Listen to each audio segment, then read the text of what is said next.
everyone, welcome to Everyday Wonder Homestead. This is our first full-length video. We really hope you enjoyed our trailer that we put out, and we hope that you're going to enjoy what's in store for our family and for our homestead. We finally decided that we just wanted to grow our own food, and in making that step, we started with a garden. So our first video is basically going to be about our garden and maybe a little bit of our future plans that we have. Hope you enjoy my gardening hat. Keeps the sun off this old man. And well, let's see what we got. Well, everyone, here is our garden. We are very pleased and very happy with how things have grown. You know, a few adventures here and there trying to figure things out. And so we wanted to go ahead and show you is what we've done so far. Now, this garden this year is basically an experiment. And it's an experiment because we're not completely sure what kind of sunlight we're going to have day to day. We also have a big giant tree that likes to shade things, and so we were trying to figure out how much sun we had in this area throughout the day. Now, over here in the middle section, it's pretty much sunny all day long. Obviously, the very early morning, you don't get a little bit because of the fence, but we put that fence in to basically keep the garden protected. Over here on this side, during the middle of the day, that middle bed right there gets quite a bit of shade, and the far bed and this front bed right here get quite a bit of shade throughout the day. But you can see where the shadow of the tree is. The shadow of the tree kind of goes across as the sun goes across, so we get a little more, probably a little more heat during the late day than we do in the early part of the day. So everything that we have on this side that is mainly things that don't need more than 6 hours with the sunlight, they do quite well. Now, I know some of you are already pointing to the tomatoes right there in that middle bed, but those were kind of, well, an experiment. We had grown a lot of Roma tomatoes in a seed tray, tomatoes that we didn't think were going to grow or germinate or anything, and next thing you know, we ended up with 60. So we didn't know what to do with them, so what we decided to do was just throw some in a bed and see what they'd do. Now, those tall ones next to them are some Amish paste tomatoes that were given to us by a friend. And man, they have done quite well too, but they're not quite putting out any tomatoes yet. They've grown rather voraciously. Now let's walk through the bed and see what we've got so far. Here are some of the herbs that we planted probably several weeks ago. We have a little bit of parsley. You can see some cilantro not doing super well right there, but we've already harvested quite a bit of that. And we've already cut them off because they've tried to bolt and go to seed a couple of times already. Right here we have a little bit of oregano, and then right there in the middle is thyme, and then we have some Mexican tarragon. And if you're wondering why the marigolds are here, well, number one, I like marigolds, but number two, they're really good in a garden to keep pests away, and they're also good to attract beneficial insects that you need to like pollinate and things like that. Now next, we have some squash here. Not completely sure the type of that is right there, but we have a couple of types mixed in together. Those were kind of thrown in because we had some extra plants that we didn't know what to do with, and we weren't really sure where to put them. So we put them right there, and they have just really been prolific and taken over the bed. Now as we keep going through the bed, then we get right here to this side. Now these generally like to be sunny herbs, and we have a couple of different kinds of basil. We have some purple basil and some green basil, that's regular basil. It's really, really good. And then we have some dill right here, right behind the marigold right here. And then we also have some sage here. And I actually had to cut back this squash so the sage would actually get some light because the squash really took over pretty bad. Then as we move back to this bed, in the sunny side of this bed, we have several different types of peppers. Our back one right here, which is one of our favorites, this little one right here is a shishito pepper, and it is amazing. If you haven't ever had any of those and had them grilled, they are awesome. And then we have a couple of types of jalapenos. They are really good. Then we have a cayenne right here, which you can kind of see some of the peppers already kind of growing out right there. That's awesome. We also have right here bell peppers. Nice loud car driving by. Bell peppers right here, green bell peppers. And then right back here we also have a habanero, which has been putting peppers out left and right. They're amazing. We also have a new type of pepper here, And this one right here is a jalapeno without the heat. Never had that before. We're kind of anxious to see what that's going to taste like. Okay, now I'm going to move to my third bed here. And this is where we originally put the squash in. We have some yellow and some zucchini squash, the yellow straight neck. And then we also have what I originally thought seeded as winter squash, but it looks like it's going to be spaghetti squash. And to be honest, I don't know the difference. But they are growing quite well and they're looking really, really good. Now in the back corner back there, we also have some eggplant. It's a Japanese style eggplant. It's very long and slender, very tasty, very good fried in slices, kind of like you'd fry fried green tomatoes. And they do well back there because they don't like a lot of sun because it gets really hot here, but they do like a little bit of sun, so they're kind of okay right where they're at. And then we go back over here, and this is our bean and pea bed. Now the one mistake we made when we put this bed in is we didn't put these trellises up for them to climb on first, so they kind of went a little bit of everywhere and kind of just, you know, did what they wanted to. Right here we have the little sugar peas. Oh my goodness, those things are great. They never make it into the house because when we pick them off and eat them right there. And then through here we have different like black-eyed peas, purple whole peas. We have bush beans, black beans, and green beans, and lima beans. And the great thing is the black beans, the lima beans, and the black-eyed peas were grown from dried peas and beans that you buy in sacks at the grocery store. I never thought it would work, but it worked. It was pretty awesome. Now as I back up, this next bed are my sweet corn. The tall ones you see we planted probably a week or two before we planted the short ones here. We planted them from seed, and they're a peaches and cream variety, and we're very anxious to see what those do. And this right here is a regular sweet corn variety, but I'm excited about these because I have never grown corn before, and I definitely have never grown it from seed. So this is really, really exciting for us, and we're really anxious to see what these things do. Now, here's somebody I want to show you here, and I say somebody because this is our pumpkin plant. Notice it's not in a bed. Well, it's because we had zero intention of planting this thing, but when it started coming up, we said, nah, let's see what it'll do.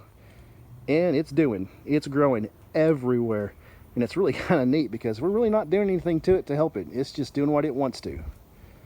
So as we scoot back this way, and man, I really hope I'm videoing this well because I'm doing it off my iPhone, and it's an old iPhone and I'm not super used to doing this. But these are our cucumbers, and man, they are fun. We know that when we do our beds next time, we're going to plant more cucumbers because we want to do a lot of pickling and things like that. And we don't really have that many in here, but like I said, this is really kind of an experiment to see what will grow where and how well it'll grow.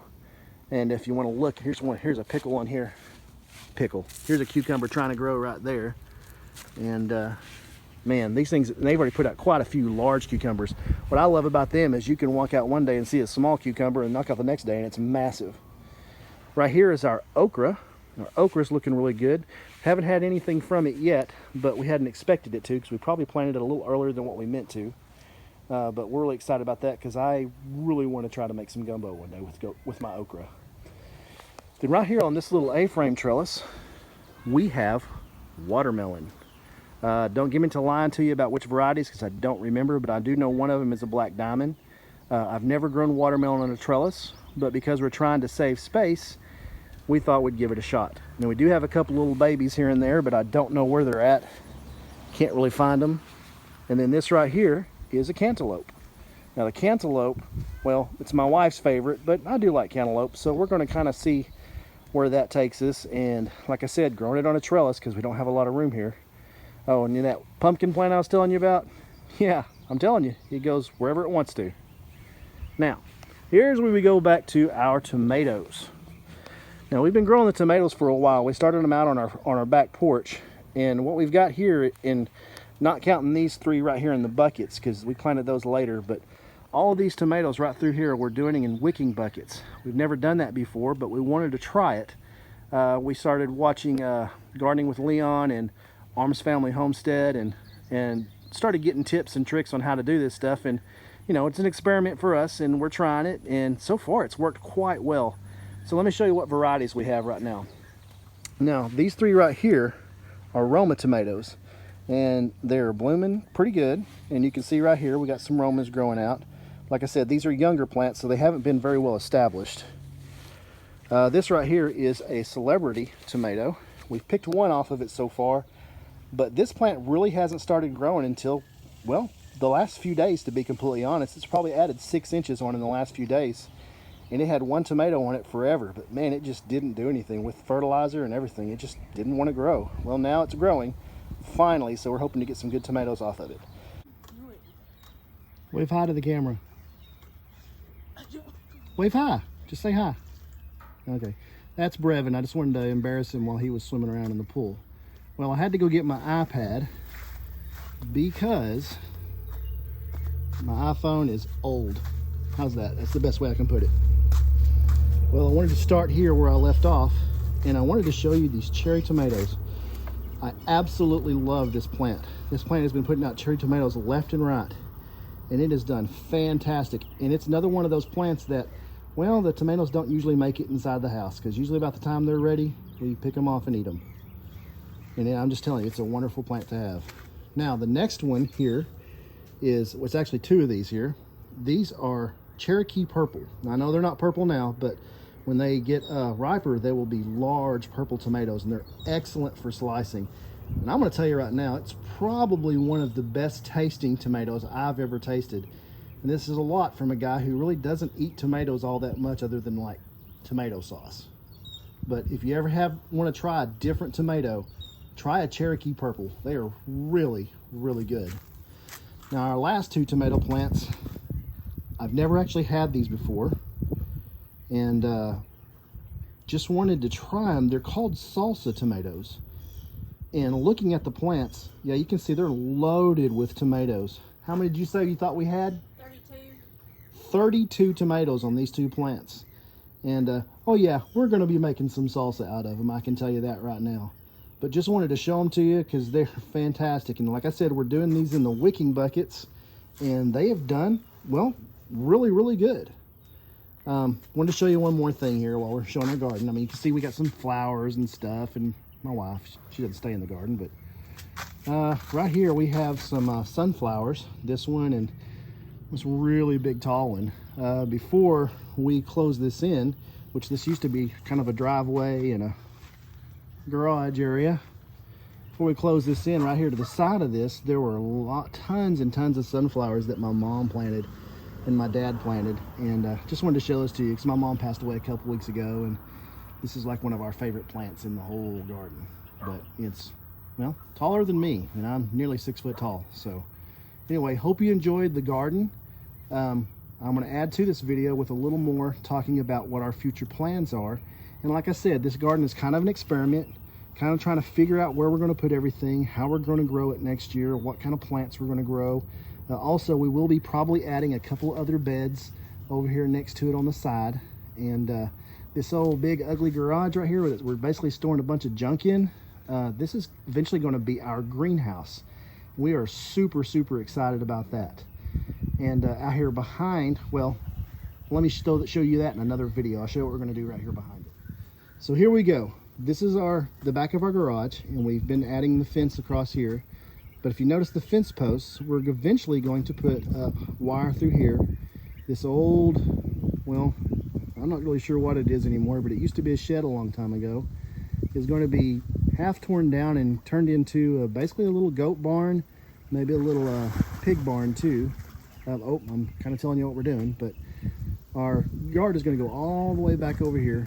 We will be moving the pool to a different spot, all the way back over to that corner, and we will be having, we have a few goats. If you saw in our trailer, you saw a couple of the goats that we're going to be getting. We have one more that we're going to get, and we're going to raise goats, and we're also going to raise a little pig.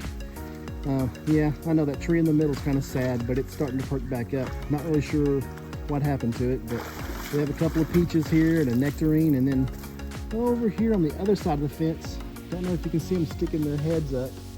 You can't in the shade, but there's a couple of apple trees over there we planted also. So we have a lot to look forward to. We have a lot of projects to do, a lot of things coming soon, and man, we just really hope you enjoy this journey with us, and we really hope that you learn something, because that's what we're trying to do too. Hello. Yeah, his name is Snowball. I realize he's not white. But we hope you enjoyed the journey with us. And Brevin had something he wanted to say. What do you want to say, Brevin? What did you want to say? Yeah. I want y'all to like, comment, and subscribe. Awesome. Well, I appreciate that. Thank you very much. Yeah, y'all heard him. Do what he says. Like, subscribe. Sorry about the moving around camera. Uh-oh, I see some turkeys. Yeah. Got a lot of stuff going on. So, like and subscribe, and we will see y'all later. Thank you.